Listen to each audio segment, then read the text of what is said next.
Good evening friends. कैसे हैं आप सब?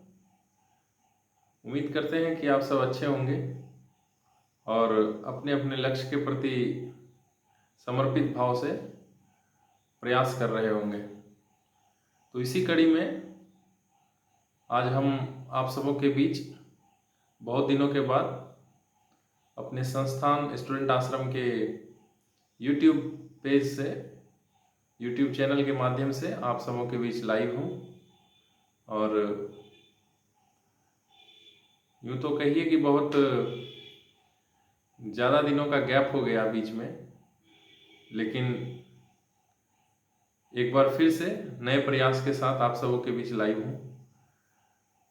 एक विशेष सूचना को लेकर लाइव हूँ, जिसमें कि पिछली बार रेलवे एनटीपीसी की भर्ती आई हुई थी 2019 में। उसमें बहुत सारे छात्रों का अपने संस्थान से चयन हुआ था और बहुत सारे छात्र किसी कारणवश, किसी का एक मार्क्स से, किसी का 0.5 से, किसी का 2 मार्क्स से और अनेक कारणवश सिलेक्शन नहीं हो पाया था। तो उम्मीद करते हैं कि जिन छात्रों का सिलेक्शन नहीं हो पाया था वो अभी इस नई रेलवे की भर्ती में अपना प्रयास निरंतर जारी रखे होंगे। और जो भी नए विद्यार्थी स्टूडेंट आश्रम के इस यूट्यूब चैनल से जुड़ रहे हैं, उन सबों के लिए एक विशेष सूचना कि आप सभी लोग स्टूडेंट आश्रम के पेज से जुड़े रहिए। आपको समय समय पर नई नई चीज़ों को हम लोग यूट्यूब चैनल के माध्यम से साझा करते रहेंगे। तो आइए, इसमें अभी एनटीपीसी, रेलवे एनटीपीसी 10+2 लेवल और ग्रेजुएट लेवल की भर्ती आई हुई है। पिछली बार 2019 में एनटीपीसी ग्रेजुएट लेवल की भर्ती आई हुई थी और उसी में 10+2 लेवल का भी भर्ती आया हुआ था और दोनों कंबाइंड रूप से आया हुआ था। इस बार ऐसा नहीं है। इस बार 10+2 लेवल का अलग से भर्ती आया है और ग्रेजुएट लेवल से का अलग से भर्ती आया हुआ है। तो 10+2 लेवल में कुछ 3,445 सीटें हैं। कुल 3,445 सीट है, जिसमें अलग अलग पदों के लिए, जैसे कॉमर्शियल कम टिकट क्लर्क है जिसके 2022 पद हैं, ट्रेन क्लर्क है उसके 72 पद हैं और अकाउंट क्लर्क कम टाइपिस्ट है जिसके 361 पद हैं और जूनियर क्लर्क कम टाइपिस्ट है जिसके 990 पद हैं। कुल मिलाकर 10+2 लेवल के 3,445 सीटें हैं और फॉर्म भरने की अंतिम तिथि जो है वो 27 अक्टूबर 2024 है। तो उम्मीद करते हैं कि आप में से लगभग लोगों ने फॉर्म फिलअप कर दिया होगा और जिन लोगों ने अभी तक फॉर्म फिलअप नहीं किया है वो जल्द से जल्द पहले अपना फॉर्म फिलअप करें। उसके बाद आगे एग्ज़ाम की जो स्ट्रेटेजी है कि हम लोग कैसे तैयारी करेंगे, क्या एग्ज़ाम का पैटर्न है। जो पुराने छात्र हैं, जो पहले से लगे हुए हैं, उनको तो सारा आइडिया है, लेकिन जो जो नए छात्र जुड़ रहे हैं उन लोगों के लिए एक बार फिर से हम लोग सिलेबस भी बताएंगे और आगे एग्ज़ाम का प्रिपरेशन कैसे करना है, क्या स्ट्रेटजी रहेगा, इन सब विषयों पे हम लोग चर्चा करेंगे। और जितने भी सर लोग थे हमारे स्टूडेंट आश्रम के, उन सभी लोगों से भी कांटेक्ट करने की कोशिश कर रहे हैं। जैसे ही कांटेक्ट होगा तो सारे सर सारे सब्जेक्ट को लेकर अलग अलग विषयों और अलग अलग वीडियो के माध्यम से आप लोगों को हम लोग मदद करने की कोशिश करेंगे। और इसी कड़ी में एनटीपीसी ग्रेजुएट लेवल की जो वैकेंसी है उसमें उसका तो डेट ख़त्म हो चुका है। फॉर्म भरने का जो अंतिम तिथि था वो 20 अक्टूबर 2024 था, उसका डेट ख़त्म हो गया। लेकिन उसमें भी कुल 8,113 पोस्ट था।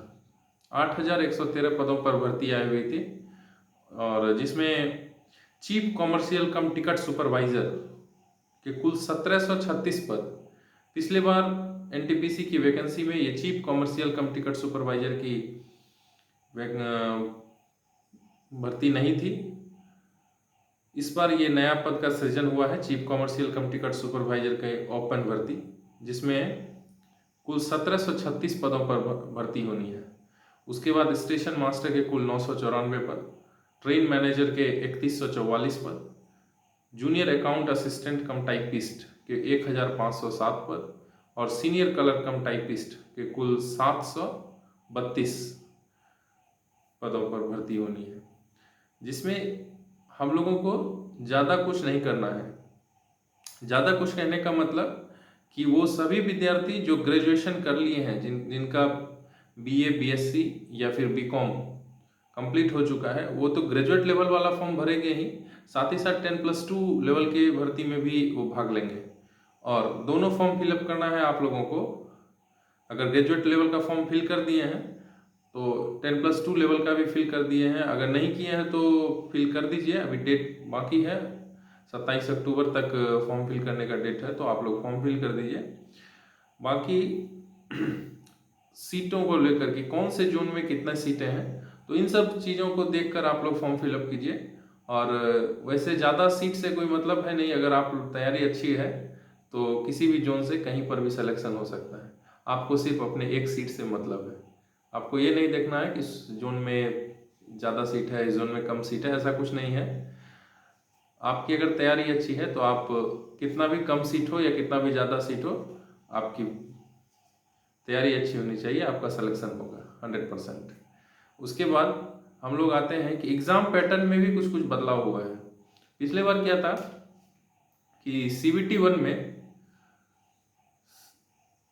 कंबाइंड था एग्ज़ाम, उसके बाद CBT 1 के बाद क्या किया था, लेवल वाइज रिजल्ट जारी किया था। जैसे लेवल 6 का रिजल्ट अलग था, लेवल 5 का रिजल्ट अलग था, लेवल 4 का, लेवल 3, लेवल 2, इसी तरह सब सारे लेवल का अलग अलग रिजल्ट था। लेकिन इस बार क्या है, वैसा नहीं है। इस बार CBT 1 अलग होगा, 10+2 का भी अलग है, और चूंकि भर्ती ही अलग अलग आई है तो एग्जाम भी अलग अलग होगा। CBT 1 अलग होगा।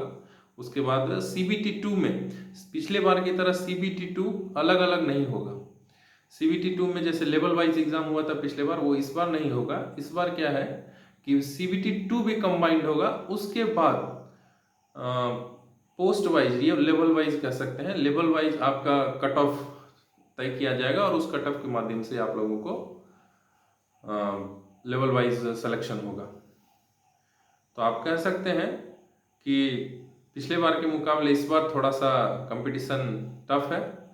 और क्योंकि पिछली बार अगर आप CBT 1 में सिलेक्शन हो गया था आपका, मान लीजिए 3 लेवल में सिलेक्शन हो गया था, लेवल 5, लेवल 6 और लेवल 4 या लेवल 3, किसी 3 लेवल में किसी स्टूडेंट का सिलेक्शन हो गया था, तो आप 3 बार लेवल CBT 2 का एग्जाम दिए थे। लेकिन इस बार वैसा नहीं है, इस बार आपको CBT 1 एक ही बार देना है। उसके बाद क्या है कि ये सबसे बड़ा बदलाव है एग्ज़ाम के पैटर्न में। दूसरा कि एग्ज़ाम में ज़्यादा कुछ डिफरेंस नहीं है। आप देख सकते हैं कि ग्रेजुएट लेवल की जो भर्ती है उसका भी एग्ज़ाम पैटर्न, और 10+2 लेवल का जो भर्ती है उसका भी एग्ज़ाम पैटर्न, दोनों का एग्ज़ाम पैटर्न लगभग सेम है। जिसमें कि आप देख सकते हैं CBT 1 में टोटल क्वेश्चन 100 इंटर लेवल वाले 10+2 लेवल में भी रहेगा, और ग्रेजुएट लेवल में भी टोटल नंबर ऑफ क्वेश्चन 100 रहेंगे। टाइम आप देख सकते हैं CBT 1 में 10+2 लेवल में भी 90 मिनट मिलेगा। जो PWBD कैंडिडेट हैं उनको 120 मिनट है, और ग्रेजुएट लेवल वाले एग्जाम में भी आपको कुल समय CBT 1 एग्जाम के लिए 90 मिनट मिलेगा, और जो PWBD होंगे उनको 120 मिनट मिलेगा। दूसरा आप देख सकते हैं क्वेश्चन, नंबर ऑफ क्वेश्चन भी आप देखेंगे CBT 1 एग्जाम में 10+2 लेवल वाली भर्ती के लिए GK GS या जनरल अवेयरनेस जिसको कहते हैं हम लोग, जनरल अवेयरनेस का क्वेश्चन आपको 40 रहेगा, मैथ का क्वेश्चन भी आपको 30 रहेगा, और रीजनिंग 30 रहेगा, यानी टोटल मिलाकर 100 क्वेश्चन, ये 10+2 लेवल में। और ग्रेजुएट लेवल में भी आपका GK GS 40 रहेगा, या जनरल अवेयरनेस जिसको कहते हैं वो 40 रहेगा, मैथ 30 रहेगा, और रीजनिंग का क्वेश्चन 30 रहेगा, यानी कुल मिलाकर 100 क्वेश्चन रहेंगे, और टाइम टोटल 90 मिनट्स होगा। और CBT 2 का एग्जाम जो होगा, जब आप CBT 1 क्वालिफाई कर लीजिएगा, उसके बाद जब CBT 2 की बारी आएगी, उसमें भी क्या होगा कि GK GS, उसमें टाइम दोनों एग्जाम के लिए 10+2 और ग्रेजुएट एग्जाम के लिए, दोनों एग्जाम के लिए टाइम आपका सेम है, 90 मिनट टाइम है। बस नंबर ऑफ क्वेश्चन जो होगा, क्वेश्चनों की जो संख्या होगी वो कुछ ज़्यादा होगी। जैसे CBT 1 में आप क्वेश्चन 100 था टोटल, CBT 2 में टोटल क्वेश्चन 120 होगा, 10+2 भर्ती के लिए भी और NTPC ग्रेजुएट लेवल के लिए भी। ग्रेजुएट लेवल में भी 120 क्वेश्चन CBT 2 में और 90 मिनट कुल समय। दूसरा CBT 1 में भी CBT 1 में 100 क्वेश्चन था, सॉरी, CBT 1 में 100 क्वेश्चन 90 मिनट और CBT 2 में 120 क्वेश्चन और टाइम 90 मिनट, टाइम सेम है। CBT 2 में जो क्वेश्चन होगा वो GK GS यानी जनरल अवेयरनेस से 50 क्वेश्चन होंगे, मैथ्स के कुल 35 क्वेश्चन होंगे और रीजनिंग के कुल 35 क्वेश्चन होंगे। ये CBT 2 का प्लान है। CBT 2 और CBT 1 दोनों एग्जाम के लिए, मतलब एग्जाम का जो पैटर्न है वो लगभग सेम है, नंबर ऑफ क्वेश्चन सेम है और टाइम भी सेम है। टाइम भी आपको जितना 10+2 एग्जाम में मिलेगा उतना ही ग्रेजुएट एग्जाम के लिए भी मिलेगा। बाकी ये अगर आप कोई स्टूडेंट CBT 1 क्वालिफाई कर जाता है, CBT 2 क्वालिफाई कर जाता है, उसके बाद 10+2 एग्जाम के लिए आपको टाइपिंग का प्रिपरेशन करना होगा। 10+2 एग्जाम में टाइपिंग है। टाइपिंग क्या है? तो टाइपिंग है 30 वर्ड पर मिनट इंग्लिश में होना चाहिए और हिंदी में 25 वर्ड पर मिनट होना चाहिए। अगर आप दोनों में से कोई एक टाइपिंग चूज करना है, अगर आप इंग्लिश टाइपिंग करेंगे तो वो 30 वर्ड पर मिनट होना चाहिए, या फिर हिंदी में टाइपिंग करेंगे तो 25 वर्ड पर मिनट होना चाहिए। ठीक है, तो एग्जाम में भी ज़्यादा का डिफरेंस नहीं है। आपका एग्जाम NTPC ग्रेजुएट लेवल के लिए भी और NTPC 10+2 लेवल के लिए भी एग्जाम का पैटर्न लगभग सेम है, नंबर ऑफ क्वेश्चन सेम है, टाइम भी आपको सेम दिया गया है। तो करना ये है कि हम लोगों को फोकस करना है बस सब्जेक्ट पे। मैथ्स का प्रिपरेशन कैसे करना है, GK GS पे क्या फोकस करना है, करंट अफेयर का क्या रोल रहेगा, रीजनिंग पे क्या फोकस करना है, कौन सा चैप्टर से ज़्यादा क्वेश्चन आता है, इन सब चीज़ों पे। और इन सब चीज़ों के लिए हम लोग प्रीवियस ईयर क्वेश्चन का जो पैटर्न था, जो previous year question last year जो पूछा गया, उससे पहले जो NTPC का एग्जाम हुआ उसमें जो पूछा हुआ है, तो इन सारी चीज़ों को हम लोग मेन फोकस हम लोग प्रीवियस ईयर क्वेश्चन पे करेंगे। जो प्रीवियस ईयर क्वेश्चन का जो पैटर्न है उसको फॉलो करेंगे और उसके बाद कुछ सेट्स बनाते रहेंगे आप लोग, डेली कुछ सेट्स का प्रैक्टिस करना है। उसके बाद सेट का एनालिसिस सबसे इम्पॉर्टेंट है। जो आप लोग सेट सॉल्व करेंगे, सपोज सेट आपने बना लिया, और बहुत सारे स्टूडेंट क्या होते हैं कि सेट बना लिया उसके बाद एनालिसिस उसका बाद में करते हैं, ये गलत है। आप जिस समय सेट आपका कंप्लीट होता है, आप उसका सॉल्यूशन कीजिए, सॉल्यूशन चेक कर लिए उसके बाद आप देखिए कि कौन सा पोर्शन में ज़्यादा गलती हो रहा है। सपोज आपका मैथ में ज़्यादा गलती है तो मैथ में कौन से चैप्टर में ज़्यादा गलती हो रहा है, किस टाइप के क्वेश्चन में आप फंस रहे हैं। रीजनिंग में गलती है तो रीजनिंग के पे फोकस कीजिए। उसके बाद GK GS में है तो GK GS पे भी फोकस करना है। देखिए GK GS में अगर हिस्ट्री वीक है, हिस्ट्री में ज़्यादा गलती हो रहा है तो हिस्ट्री पे फोकस करेंगे, और अगर पॉलिटिकल में दिक्कत हो रहा है पॉलिटी में तो पॉलिटी पे फोकस ज़्यादा करेंगे। इसी तरह आप देखिए पोर्शन वाइज आप एनालिसिस कीजिए सेट बनाने के बाद, और इमीडिएटली ये नहीं कि सेट बना के हम लोग उसको छोड़ देंगे उसके बाद उसका सॉल्यूशन करेंगे, ऐसा नहीं। बाद में कुछ भी नहीं छोड़ना है, जो करना है एट ए टाइम उसको कंप्लीट कर देना है। सेट अगर कंप्लीट होता है आपका, उसके बाद उसका एनालिसिस इमीडिएटली कर लीजिए, और एनालिसिस करने के बाद फिर आपका जो पोर्शन वीक है उस पर आप मेन फोकस कीजिए। ठीक है, ये हो गई। दूसरी बात, करंट अफेयर आप लोग डेली प्रैक्टिस कीजिए। करंट अफेयर डेली, कोई बहुत सारा यूट्यूब चैनल भी है और हम भी प्रोवाइड कराएंगे आपको करंट अफेयर। तो हम हर एक वीक में एक वीडियो आपको करंट अफेयर का डालेंगे, एक वीक का पूरा करंट अफेयर डालेंगे लास्ट में संडे को, या फिर डेट बाद में हम डिस्कस करके बताएंगे कि कब डालेंगे करंट अफेयर का वीडियो। बाकी मैथ्स है, और मैथ्स का भी कुछ चैप्टर, जो चैप्टर आप लोग बोलिएगा उस चैप्टर को हम लोग डिस्कस करेंगे, और चैप्टर बाय चैप्टर हम लोग मैथ भी डिस्कस करेंगे, और प्रीवियस ईयर क्वेश्चन भी मैथ्स का डिस्कस करना है। साथ ही साथ रीजनिंग का भी जो प्रीवियस ईयर क्वेश्चन का पैटर्न है उसको भी हम लोग डिस्कस करेंगे। GK भी कुछ प्रीवियस ईयर क्वेश्चन को हम लोग डिस्कस करेंगे इस चैनल के माध्यम से आप लोगों के बीच। तो जो लोग अभी आपके इर्द गिर्द फॉर्म नहीं भरे हैं, सबसे पहले उनको बोलिए कि वो 10+2 की अभी भर्ती की फॉर्म भरने की तिथि बची हुई है तो उसको वो कंप्लीट करें। 27 अक्टूबर तक फॉर्म भरने का लास्ट डेट है, उसको पहले फॉर्म फिलअप कीजिए। उसके बाद आप लोग प्लान करना है कि कैसे हमको एग्ज़ाम प्रिपरेशन करना है, और कंटिन्यू इन सब बातों पे ध्यान नहीं देना है कि एग्ज़ाम कब होगा नहीं होगा, क्योंकि एग्ज़ाम कभी भी हो सकता है। फॉर्म भरने के बाद हमको ये वेट नहीं करना है कि एग्ज़ाम नेक्स्ट ईयर होगा कि कब होगा नहीं होगा, ऐसा कुछ नहीं है। मे बी एग्ज़ाम फरवरी मार्च कभी भी हो सकता है, क्योंकि अभी पिछली रेलवे की इसी साल की वैकेंसी है, एएलपी, एलपी और जेई, इन सारे पदों की भर्ती अभी एग्ज़ाम शुरू होने वाला है। तो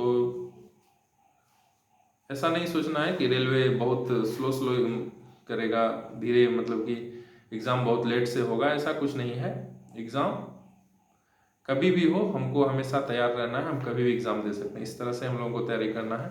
तो उम्मीद करते हैं कि आप लोग समझ गए होंगे। और कुछ लोग ये भी कह रहे हैं कि सर इस बार वैकेंसी कम है, या ऐसा कुछ नहीं है। वैकेंसी कितना भी आए, वैकेंसी तो अच्छी खासी है, 8113 ग्रेजुएट लेवल की है और 10+2 लेवल की 3445 है, तो वैकेंसी तो अच्छी खासी है।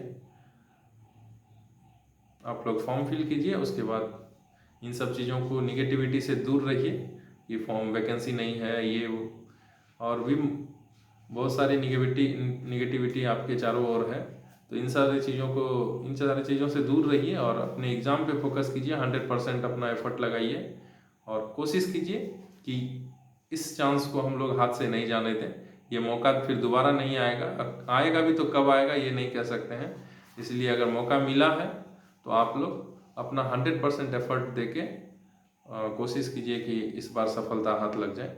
जो भी लोग पिछली बार चूक गए थे उनका 100% सिलेक्शन हो जाना चाहिए, और जो भी नए लोग जुड़ रहे हैं वो भी अपना 100% एफर्ट लगाएंगे और आपका भी सिलेक्शन हो जाएगा। कुछ ज़्यादा मुश्किल नहीं है, ज़्यादा परेशानी की बात नहीं है। पिछली बार संस्थान से बहुत सारे लोगों का सिलेक्शन हुआ था, इस बार भी कोशिश करेंगे यूट्यूब चैनल के माध्यम से आप लोगों की पढ़ाई में कुछ मदद हो जाए।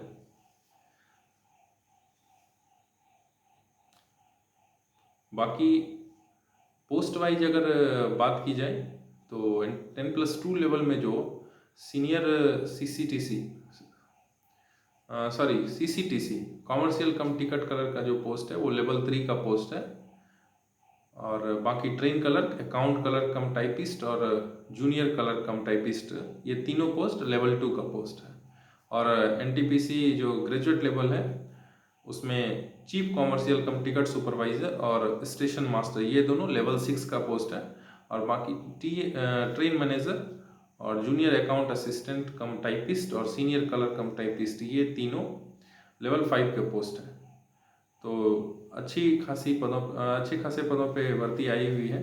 आप लोग फॉर्म फिल कीजिए और एग्ज़ाम के प्रिपरेशन में अपना 100% एफर्ट लगाइए, और आगे की बात हम लोग अगले वीडियो में फिर आपसे मिलेंगे।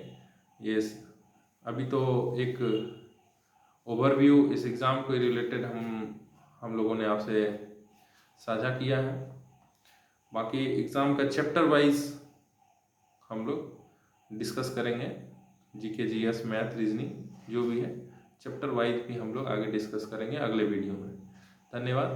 तब तक के लिए आप लोग अपना ख्याल रखें, और एग्ज़ाम का समय है, आप लोग अपने सेहत का भी अच्छा खासा ख्याल रखें, क्योंकि अगर एग्ज़ाम के समय में, एग्ज़ाम के प्रिपरेशन में आपका सेहत बीच में साथ नहीं देगा तो आपके एग्ज़ाम प्रिपरेशन में बाधाएं आएगी। आप उन सारे विद्यार्थी से फिर पीछे छूट सकते हैं, फिर आपको कुछ ज़्यादा ही एफर्ट बाद में लगाना पड़ेगा। इसलिए आप लोग अपने सेहत का ख्याल रखते हुए कंटिन्यूटी बनाए रखिए, continuous daily to daily set practice कीजिए।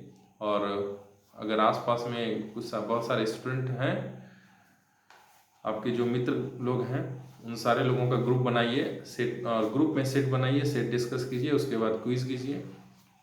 जीके जीएस के लिए क्विज एक अच्छा माध्यम होगा, क्विज भी कीजिए आप लोग आपस में। और जो भी जीके जीएस से रिलेटेड कुछ प्रीवियस ईयर क्वेश्चन है उसको लेकर हम लोग यूट्यूब चैनल पे बने रहेंगे। आप लोग भी अपने जहाँ तक हो अधिक से अधिक लोगों में ये यूट्यूब चैनल अपने संस्थान का शेयर कीजिए, और जो भी नए विद्यार्थी आपके आसपास हैं उन लोगों को भी ये शेयर कर दीजिए ताकि उन लोगों को फ्री में ये लाभ मिल सके। धन्यवाद।